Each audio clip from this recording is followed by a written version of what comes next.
हा व्हिडिओ महाराष्ट्रातला नाहीये, पण महाराष्ट्रातील तरुणांसाठी खूप महत्त्वाचा आहे. मला खूप आवडला.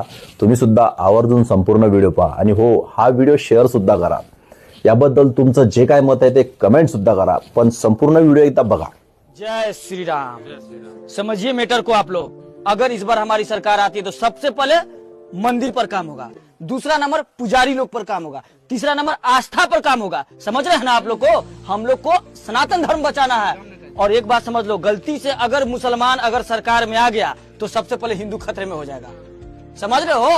रोजगार भाग साला। धर्म बचेगा तब ना रोजगार मिलेगा रे। पहले धर्म बचा तब रोजगार मिलेगा।